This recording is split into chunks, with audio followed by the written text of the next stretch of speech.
Olá, tudo bem com você? Está começando o MPTV, o seu canal de comunicação com o Ministério Público da Paraíba.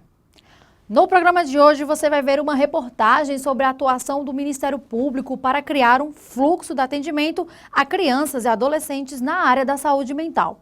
Você também vai ver que medidas estão sendo adotadas pela 2ª Promotoria do Meio Ambiente e Patrimônio Social de João Pessoa em relação à aquisição de 100 hidrantes que serão instalados na capital pelo Corpo de Bombeiros.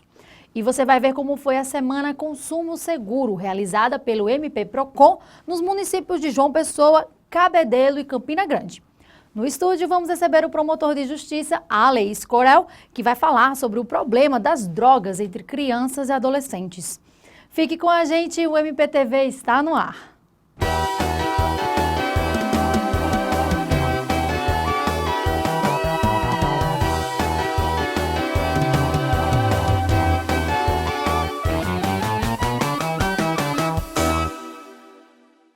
Os Centros de Apoio Operacional às Promotorias de Justiça da Criança e do Adolescente e da Família estão atuando para criar um fluxo de atendimento a crianças e adolescentes nas unidades que tratam da saúde mental do Estado.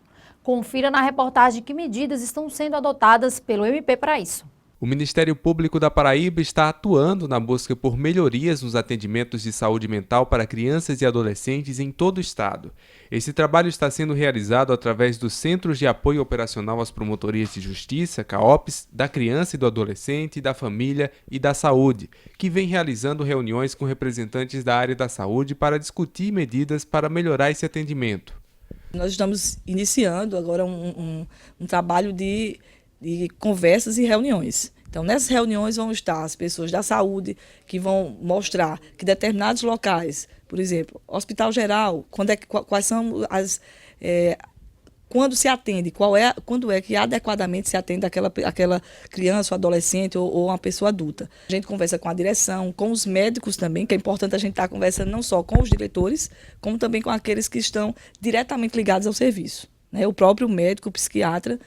E assim, tem sido uma construção importante, mas que não vai ser uma coisa que eu vou sentar, vou fazer 3, 4 reuniões, vai se resolver. Até porque existem divergências assim, naturais, né, de entendimentos, seja no âmbito do Estado, do município, mas que queremos fazer o quê? Tentar deixar de lado essas questões e tentar beneficiar a própria criança ou adolescente para facilitar o seu tratamento, a sua recuperação, o envolvimento direto na saúde mental. O fluxo do atendimento de saúde mental para crianças e adolescentes está sendo construído diretamente com os poderes públicos, como a Secretaria Estadual de Saúde. O Ministério Público tem sido parceiro, não só na construção desse fluxo, mas também num projeto Atenção a Usuários de Drogas e à Família, no qual a gente quer garantir que esses serviços possam realmente funcionar e colocar em prática, né? Então, nessa construção desse fluxo, a gente também discute onde a criança deverá ser encaminhada em caso de crise, porque hoje a gente não trabalhamos mais na lógica de internação em hospital psiquiátrico, e sim na construção e na implementação de leitos de saúde mental no hospital geral, tanto para transtorno mental como para problemas decorrentes do uso de crack, álcool e outras drogas. Essa regulação a gente está construindo por cada região de saúde, porque cada região de saúde tem a sua realidade. Aqui mesmo, a primeira região de saúde, a gente está pactuando junto com o município de João Pessoa também, a região metropolitana, tem o pronto atendimento de saúde mental, que é o PASME, tem os leitos no Hospital do Valentina Figueiredo, que é o Hospital da Criança de retaguarda, e tem os leitos no Juliano Moreira. Então, essa construção é para facilitar toda a população saber e ter essa orientação aonde eu encaminho numa situação de crise e aonde eu encaminho só quando a criança está precisando de um acompanhamento. A gente quer evitar que não só nós, enquanto atores do sistema de garantia de direitos e da rede de proteção à criança e adolescente, mas que nós, às vezes, também nos equivocamos. Terminamos por, ao invés de beneficiar, tumultuar, fazer encaminhamentos indevidos ou encaminhamentos para lugares onde nós achamos que é o correto e não é. Então, a gente quer mostrar, através desse trabalho, que é um trabalho realmente muito complexo, não é fácil, dialogar com a saúde mental, quem conhece sabe que realmente não é fácil. E o que nós pretendemos, ao final, é tentar, ao longo, nós calculamos assim, um prazo de 2 anos, para que a gente possa ter esse fluxo construído de forma regional. Mas a partir do momento que for diagnosticado, né, mostrado através desse diagnóstico e desse planejamento que é feito, apresentar as fragilidades que se tem no sistema de encaminhamentos nessa área de saúde mental. As reuniões promovidas pelo MPPB para a construção do fluxo continuam neste mês de outubro com 2 encontros programados. O combate aos incêndios é um grande desafio dos bombeiros que trabalham a serviço da população e, na maioria das vezes, a ocorrência se faz com urgência. A 2ª Promotoria de Justiça do Meio Ambiente e Patrimônio Social instaurou um procedimento preparatório para verificar a situação dos hidrantes na capital. Confira agora na reportagem de Daniel Lustosa. Os hidrantes são equipamentos importantes para o trabalho do Corpo de Bombeiros. Funcionando como terminais hidráulicos, eles colaboram com o combate a grandes incêndios. E a 2ª Promotoria de Justiça do Meio Ambiente e Patrimônio Social de João Pessoa está com um olhar atento à necessidade de ampliação do número desses equipamentos na capital através de um trabalho preventivo. Com a prevenção, você pode identificar, prevenir e evitar que algum mal venha a acontecer em função de uma omissão ou até de uma ação errônea por parte de algum órgão público, de algum gestor ou de alguma instituição. Dessa forma, nós verificamos essa necessidade com relação à questão de prevenção e combate a incêndio e instauramos o inquérito civil público. João Pessoa cresceu, mas o número de hidrantes instalados na cidade não aumentou nos últimos 98 anos. Atualmente a capital tem 49 hidrantes instalados, sendo que 6 precisam passar por manutenção para voltar ao pleno funcionamento. Mas diante da ação do Ministério Público da Paraíba, o Corpo de Bombeiros anunciou a aquisição de 100 novos hidrantes. O processo de aquisição ele se finalizou agora no mês de junho desse ano de 2015. Né? É um processo que demandou um certo tempo.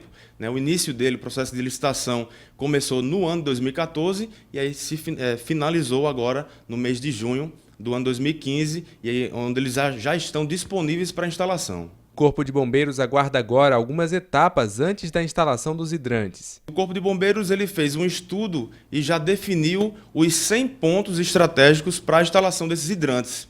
E aí agora a gente precisa passar por alguns filtros, né? Então, primeiramente, a CAGEPA precisa analisar esses pontos para ver se o ambiente tem uma rede de distribuição adequada para proporcionar uma boa vazão naquele hidrante. Então, a gente está aguardando essa análise da CAGEPA. Provavelmente, essa semana, a gente já vai entrar em contato novamente com eles e eles talvez aí já devem nos dar uma resposta quanto a essa análise. Além saber assim de como está essa questão da rede de distribuição, se ela é favorável, se está boa para a instalação dos hidrantes, a gente precisa também entrar em contato com mais outros 2 órgãos. Um é a Secretaria de Planejamento da Prefeitura Municipal de João Pessoa, para saber se aquele ponto vai ser possível instalar aquele hidrante ali ou não, naquele passeio público, né? E também a participação da Superintendência de Mobilidade Urbana, né, a CEMOB, para definir ali e colocar uma sinalização de proibição de estacionamento. A viabilidade da instalação dos hidrantes ainda está sendo analisada pela CAGEPA, mas já é possível adiantar os locais onde há necessidade da instalação desses equipamentos. Onde existia Mangabeira 1, Mangabeira 2, Mangabeira 3, que hoje nós temos Mangabeira 4, 5, 6 e por aí vai, e locais que inclusive não tinham hidrantes e bairros que também não tinham, vão passar a ter, e isso dentro de uma estratégia, certo? De um plano estratégico de prevenção e combate, vai possibilitar o próprio Corpo de Bombeiros trazer um serviço, um retorno maior para a sociedade em caso de um infortúnio, de um incêndio que possa vir a acontecer, certo? E para possibilitar um melhor combate, além da prevenção. Nós vamos para um rápido intervalo e voltamos já já.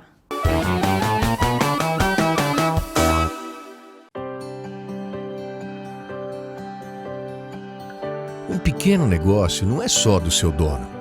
Ele é do cliente que todos os dias passa por ali na certeza de encontrar o que procura. Ele é do funcionário que há anos conhece o seu Antônio e sabe exatamente como ele gosta do café. Ele é do vizinho da frente que, vez ou outra, dá uma mãozinha e cuida do lugar. Um pequeno negócio não é apenas do seu dono. Ele pertence à história do seu bairro. Pertence à rotina da Dona Marta, que caminha por aquela rua todos os dias. Pertence aos que vivem por perto e dele se beneficiam, seja com novos empregos, com uma fachada bonita ou ou o melhor corte da cidade. Um pequeno negócio não é apenas do seu dono. Ele é também daqueles que trabalham para estruturar e fortalecer as micro e pequenas empresas. Daqueles que reconhecem a sua importância para o país se desenvolver. E porque um pequeno negócio não é apenas do seu dono, convidamos você a fazer parte do movimento Compre do Pequeno Negócio. Um dia para se lembrar, se falar e consumir os produtos, os serviços e a grandeza das micro e pequenas empresas. Um movimento para valorizar os pequenos negócios, os verdadeiros gigantes da nossa economia, os grandes heróis do nosso dia a dia. O pequeno com P maiúsculo e com orgulho do papel que representa em sua rua, seu bairro, sua cidade, seu estado, seu país. 5 de outubro. Movimento Compre do Pequeno Negócio. Esse negócio também é seu. Vem comigo conhecer quem movimenta a nossa cultura. Música, teatro, literatura, artes plásticas, você encontra aqui. Conheça a nossa gente. Se liga na Câmara. Saiba o que os especialistas têm a dizer sobre saúde, educação, infraestrutura. Conheça os seus direitos. A Câmara está aberta. Se liga na Câmara. Confira o que os seus representantes têm feito em benefício da nossa cidade. O nosso jornal é todo seu. Se liga na Câmara.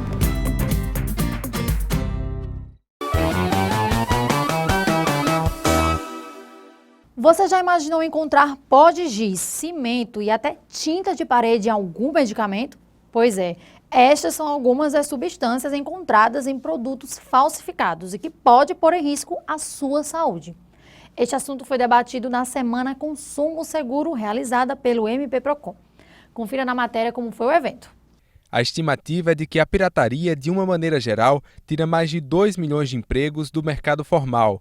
No mundo, o contrabando e falsificação movimentam cerca de 100 bilhões de reais. E buscando otimizar as ações de combate à pirataria e também à falsificação de produtos e conscientizar a sociedade dos malefícios desse tipo de prática, o MP Procon realizou no mês de setembro a Semana do Consumo Seguro.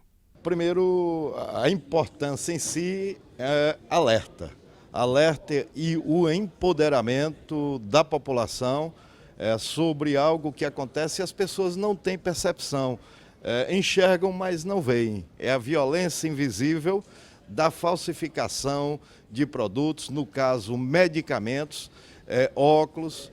A falsificação de medicamentos é tão grave, mata. E o pior é que as pessoas, a sociedade como um todo, não tem a percepção do quanto só em medicamentos. Só no caso da falsificação de medicamentos, 9 bilhões, segundo dados da ONU, são perdidos anualmente. Isso é o PIB de um estado como a Paraíba. A Semana do Consumo Seguro teve atividades realizadas em João Pessoa, Campina Grande e Cabedelo e contou com a participação de diversos órgãos que têm atuação sobre o tema. A pirataria ela retira mais de 2 milhões de emprego do mercado formal. A pirataria ela supera infinitamente o crime de corrupção em termos de desvios. A pirataria financia, mais uma vez, o crime organizado. E quando você permite a entrada de produtos piratas, você está não só propiciando a sonegação, como está promovendo a concorrência desleal. Como que um comerciante que paga seus impostos, que anda na linha, pode concorrer com alguém que não tem nenhum tipo de custo?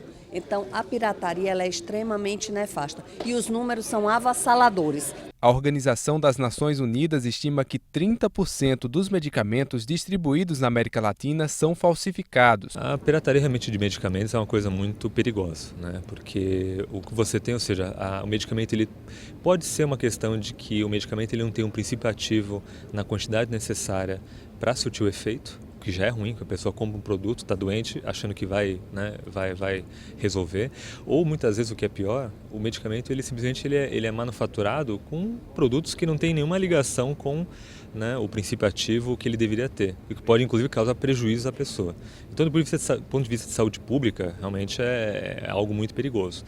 E você também tem toda uma questão econômica também, né? Porque a indústria farmacêutica é uma indústria que ela é muito rentável e, por exemplo, ela gera muitos tributos para o Estado, o que é importante para a manutenção do Estado. Então, no momento que você tem esse comércio ilegal de medicamentos, você também está prejudicando a sociedade, porque o Estado simplesmente não vai conseguir recolher os tributos que precisa para pagar suas polícias, seus hospitais, né, suas escolas.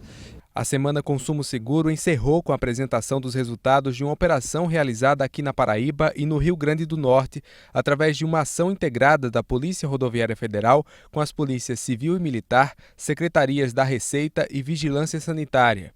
O objetivo foi combater crimes tributários. As ações foram realizadas entre os dias 12 e 16 de setembro. Foram apreendidos cerca de 8 toneladas de alimentos, 8.000 produtos diversos e 825 caixas de medicamentos, além de entorpecentes entre maconha, crack, cocaína e anfetamina. 37 pessoas foram presas e 97 foram autuadas pela Receita Estadual. A operação fiscalizou aproximadamente 600 veículos e foram aplicados aproximadamente R$300 mil em multas. Esse tipo de ação integrada comandada pela PRF já acontece desde 2012 e é vista como a principal ação de repressão à pirataria no Brasil. Você sabe o que é parquê? Então confira agora no quadro Você Pergunta e o promotor responde.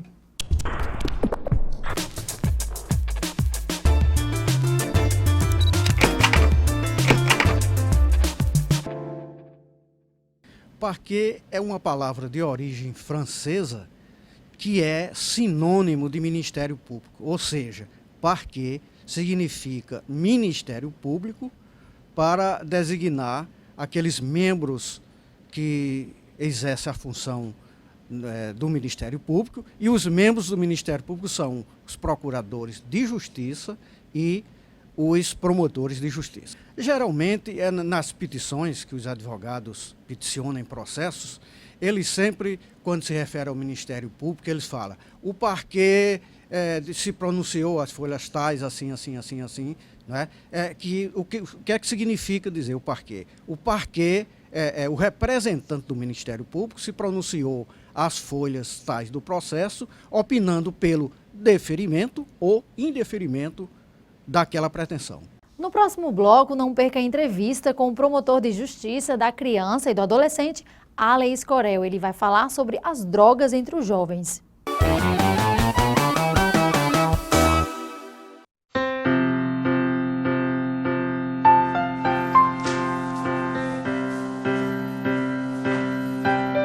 O que passa pela Câmara fica para você. Câmara Municipal de João Pessoa.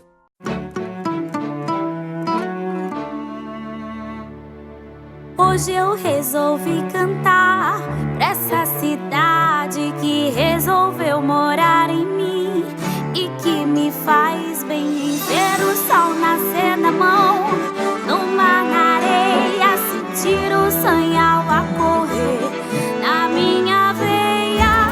Hoje eu resolvi cantar pra todo mundo que faz a cidade girar, acontecer, deixar nascer no coração as coisas boas, ver esse mundo girar em volta da lagoa.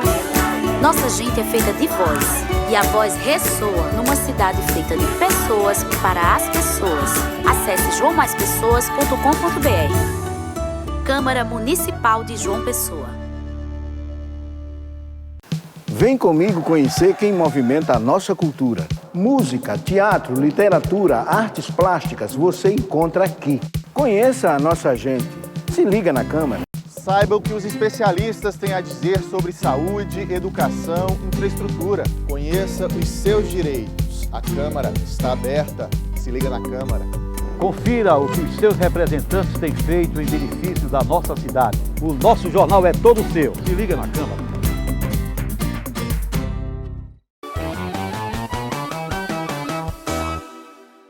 Nesta edição, recebemos em nosso estúdio o promotor de justiça, Aleis Corel, que vai falar sobre um problema grave que vem atingindo crianças e adolescentes, o uso de drogas ilícitas. Promotor, seja muito bem-vindo ao nosso estúdio. Promotor, os especialistas têm percebido alguma correlação entre o aumento da indisciplina e dos atos infracionais na escola e o uso e tráfico de drogas? É importante, antes, que possamos contextualizar isso.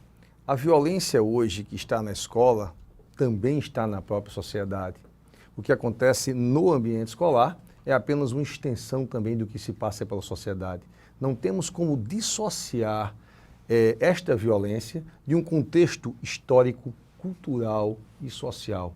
Então, infelizmente, cada vez mais hoje cresce na sociedade e no locus, isto é, no lugar de experiência e vida daquela criança ou adolescente. Então, ele traz isso para a escola. Hoje é uma dificuldade muito maior de lidar com essas questões. E daí a importância do profissional da educação, ele como um educador, como um transformador social, ele está num processo constante de formação, uma formação continuada. Hoje, para estar lidando com essa situação mais difícil, poderíamos dizer, no contato. Antigamente a educação era mais exclusiva, hoje tem que ser inclusiva. Ele vai ter que lidar com pessoas que são, abre aspas, problemas e sem poder excluí-los. Daí a necessidade de uma formação continuada para isso, ele estar mais preparado para lidar com isso. E, infelizmente, a violência cresce no meio social. E se cresce no meio social, cresce no bairro, cresce na família, cresce no ambiente daquela criança e adolescente, é claro, é notório, como consequência que isso se estende ao ambiente escolar. Promotor, como a escola deve agir no caso da prática do ato de indisciplina por crianças e adolescentes? É muito importante que, nessa visão que temos de preparo da escola e preparo dos profissionais, eles possam discernir o que é, na verdade, um ato de indisciplina. Porque, não raramente, aquele ato, às vezes, é um grito da criança ou do adolescente para chamar a atenção para um problema que vive. Eu gosto muito de fazer uma diferença a respeito do fogo e da fumaça, quando eu falo com profissionais da educação. Eles têm que estar atentos para saber o que é o fogo e o que é a fumaça. Isto é, o que é a causa e quais são os efeitos daquele ato. Às vezes uma criança ou um adolescente, ele vai praticar um ato de indisciplina, mas ele está sofrendo algo dentro de si e ele quer mostrar. E dou esse exemplo muito claro. Uma certa vez uma criança foi reprovada, aliás, advertida, melhor dizendo, por um professor, dentro de sala de aula, de forma grosseira. E ele agiu rispidamente também com o professor, lhe fazendo um ato obsceno, fazendo um gesto de um ato obsceno. E aquele professor ficou tão preocupado e precisou ouvir, antes de punir. Ele tentou entender a razão daquele ato de indisciplina. E quando ele foi observar e estudar todo o contexto de vida daquele menino, ele era abusado sexualmente dentro de casa. E quando ele reproduziu aquela conduta, ele estava reproduzindo algo que faziam com ele. Olha a diferença e a percepção que temos que ter. Não é passar a mão, não, na cabeça e não ter nada. Os regimentos internos das escolas disciplinam formas, para atos que venham a transgredir esse regimento, condutas antissociais. Mas é preciso que também tenhamos uma visão do que motivou aquela conduta. Daí a importância da escola estar sempre bem preparada e atuar com a equipe multidisciplinar. Não só o pedagogo, mas também o psicólogo, o assistente social. É fundamental para termos uma visão além da superficialidade. E no caso do ato infracional praticado pelo aluno, como a escola deve se posicionar? Muito boa a pergunta, para que possamos diferenciar o que é o ato infracional do ato de indisciplina. O ato de indisciplina é aquele ato antissocial que vai ferir o regimento da escola, que vai ferir essa relação harmônica que deve existir entre alunos e entre professores, mas que não representa na prática de uma figura penal, isto é, não representa a prática de um crime. Então, se aquele ato de indisciplina praticado por um aluno ele também é definido na lei como sendo um crime, aí sim a gente está diante de um ato infracional e não de um ato tão somente de indisciplina. Promotor, o que a escola pode fazer para diminuir com esses atos infracionais e a violência, de um modo geral? A escola ela não pode se colocar como excludente e se afastar do meio social. Ela tem que estar mais junta de todos os entes, de todos os atores que integram o sistema de garantia de defesa de crianças e adolescentes, buscando essa discussão para dentro do ambiente escolar, trazendo pais, alunos, profissionais de educação, profissionais de saúde, profissionais de assistência social, Ministério Público, conselheiros tutelares, para grandes debates a respeito disso. É preciso, diante de um problema, não se afastar dele, mas enfrentá-lo, porque transferir problemas é o que mais se faz hoje e é o que mais hoje tem assolado, porque eu posso afastar um aluno, eu posso transferir um aluno, mas eu apenas estou transferindo um problema e que isso pode ter repercussões muito graves e maiores no futuro. Promotor, quem são os atores da rede de proteção da criança e do adolescente? Temos essa grande rede que é composta desde do Poder Judiciário, de toda a estrutura, não só do juiz, dos técnicos, dos profissionais do Poder Judiciário, os profissionais do Ministério Público, daí o promotor, a pedagoga, a assistente social, a psicóloga, todos os profissionais que integram essa rede também de segurança, profissionais de saúde, profissionais de educação, profissionais da assistência social, conselhos municipais de defesa da criança e do adolescente que são responsáveis pela implantação da política aí, elaboração, melhor dizendo, da política da criança, os conselheiros tutelares que têm o poder de aplicar medidas protetivas, todos esses vêm integrar o sistema de garantia e mais alguns outros órgãos. Promotor, para finalizar nossa entrevista, qual a mensagem que o senhor gostaria de dar para as escolas, no caso os pedagogos, os professores, os funcionários, os educadores de uma maneira geral e também para os pais que são responsáveis por esses filhos que passam por esses problemas com drogas?